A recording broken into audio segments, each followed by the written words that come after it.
খুব ভাল লাগিছে দৈনিক 10-12খনকৈ সভা হৈ আছে আৰু প্ৰত্যেকখন সভাতে ৰাইজৰ যি বিপুল উপস্থিতি এওঁলোক আচলতে আমাৰ পৰিয়াল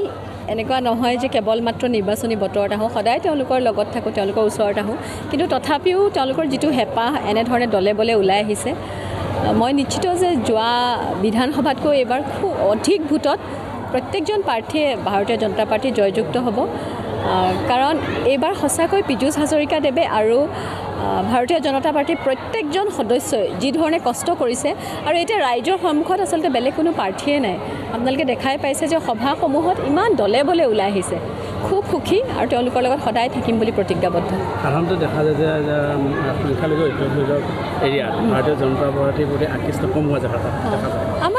ইয়াত যথেষ্ট আমাৰ জাগিৰোডত কিন্তু মই নাভাবোঁ যে তেনেকুৱা কাৰণ ইয়াত দেখিছে মহিলাসকল যি ধৰণে ওলাই আহিছে কাৰণ বৰ্তমান সকলো উন্নয়নৰ লগত আছে সকলোৱে বিচাৰে যে নিজৰ ল'ৰা ছোৱালীক ভালকৈ পঢ়া শুনা কৰক বাট পথবোৰ ভাল হওক মানুহে চাকৰি পাওক গতিকে প্ৰত্যেকজন নাগৰিকে মই ভাবোঁ জাগিৰোড সমষ্টি বিশেষকৈ প্ৰত্যেকজন সুখী সেয়েহে হয়তো তেওঁলোকে তেনেধৰণে মানে আমাক উৎসাহিত কৰিবলৈ ওলাই আহিছে আজি আমাৰ যি ধৰমদুল জিলা পৰিষদ এই ধৰমদুল জিলা পৰিষদ প্ৰায় 4খন মিটিং আমি কৰিলোঁ আৰু 4খন মিটিঙত ৰাইজৰ বিপুল সঁহাৰি দেখা পাইছোঁ প্ৰতিখন মিটিঙতে 1000 ওপৰতকৈ তাতকৈ আৰু বেছি ৰাইজ স্বতঃস্ফূৰ্তভাৱে ওলাই আহিছে এইবোৰ সম্ভৱ হৈছে অকল জাগিৰোড সমষ্টিৰ বিধায়ক মাননীয় পীযুষ হাজৰিকা ডাঙৰীয়াৰ যি নেতৃত্ব এই নেতৃত্বৰ কাৰণে অসমৰ মাননীয় মুখ্যমন্ত্ৰী ডক্টৰ হিমন্ত বিশ্ব শৰ্মা ডাঙৰীয়াই যি ধৰণে অসমখন উন্নয়ন কৰিছে এই উন্নয়নৰ কাৰণে আজি এইবোৰ সম্ভৱ হৈ উঠিছে মই আশাবাদী যিহেতু দলে প্ৰাৰ্থিত্ব আগবঢ়াইছে যোৱা লোকসভা নিৰ্বাচনত আমাৰ যি ধৰমদুল জিলা পৰিষদ এই জিলা পৰিষদটো প্ৰায় আমি 22,000তকৈ বহুত বেছি পাই জয়যুক্ত হৈছিলোঁ মই আশা কৰিছোঁ যিহেতু 8টা গাঁও পঞ্চায়ত ইতিমধ্যে ৰাইজৰ লগত যাতায়াত কৰিছোঁ প্ৰতিখন মিটিঙত ৰাইজৰ বিপুল সঁহাৰি পাইছোঁ এইবাৰ সেই যিটো ৰেকৰ্ড আছে সেই ৰেকৰ্ডটো ভংগ হ'ব মই ভাবিছোঁ যে ৰাইজে এবাৰ মিনিমাম 25-26,000 ভোটত এবাৰ আমাৰ ধৰমদুল জিলা পৰিষদ জয়যুক্ত কৰাব খুবেই ব্যস্ততা হৈ আছে নিৰ্বাচনী আজিৰ দিনটো ক'ত কাৰ্যসূচী আছে প্ৰথম আজি আমাৰ শলমাৰী গাঁও পঞ্চায়ত কৰিলোঁ তাৰপিছত পৰৱৰ্তী পৰ্যায়ত উত্তৰ ধৰমদুল তাৰপিছত পৰ্যায়ত দক্ষিণ ধৰমদুল আৰু সদৌ ধৰমদুল জিলা পৰিষদৰ শিলচাং গাঁও পঞ্চায়ত আমি কৰিছোঁ আৰু গোটেইখিনি মিটিঙতে আপোনালোকে দেখিব পাৰিছে ইয়াতে কোনো জাতিভেদ নোহোৱাকৈ গোটেই ৰাইজবোৰ ওলাই আহিছে এইবোৰ মাত্ৰ সম্ভৱ মই কৈছোঁৱে ভাৰতীয় জনতা পাৰ্টীয়ে যিসমূহ উন্নয়নমূলক কাম কাজ কৰিছে ভাৰতীয় জনতা পাৰ্টীয়ে যিসমূহ ৰাস্তা ঘাটৰ কাম কাজ কৰিছে ভাৰতীয় জনতা পাৰ্টীয়ে যি মহিলাসকলক সন্মান জনাইছে এই সন্মানৰ যি সন্মান এই সন্মানৰ কাৰণে আজি এইবোৰ সম্ভৱ হৈ উঠিছে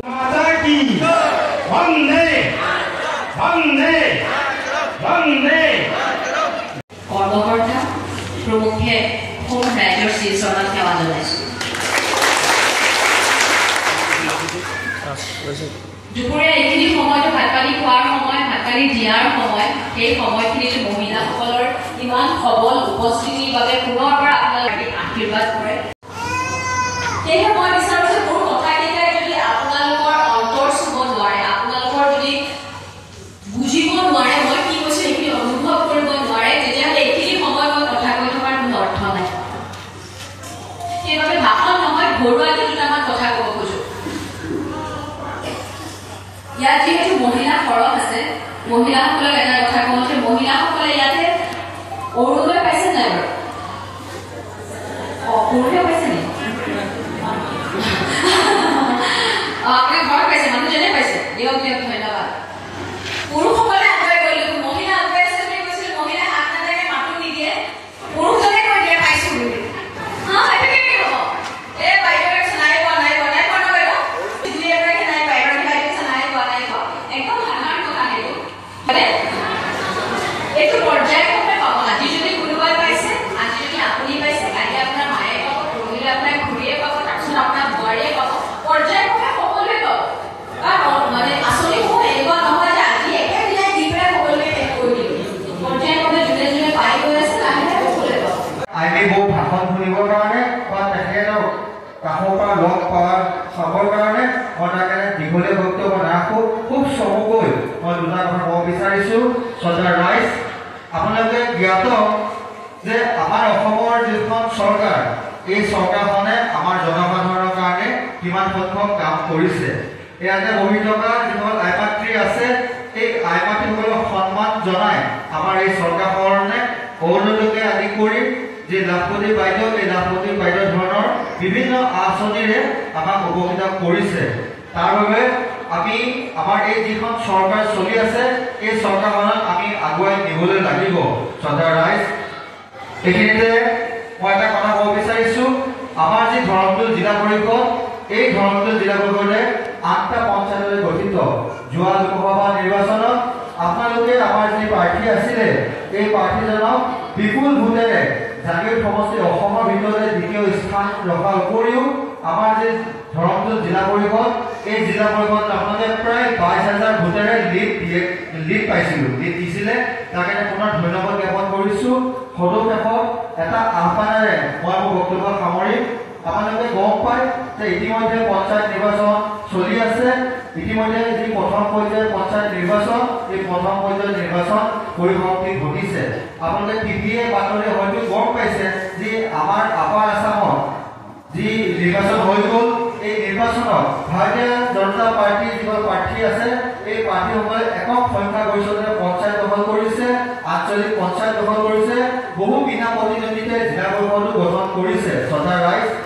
অহা 7 তাৰিখে যেহেতু আমাৰ মধ্য অসমৰ নামনি অসমত আমাৰ ইলেকশ্যন হ'ব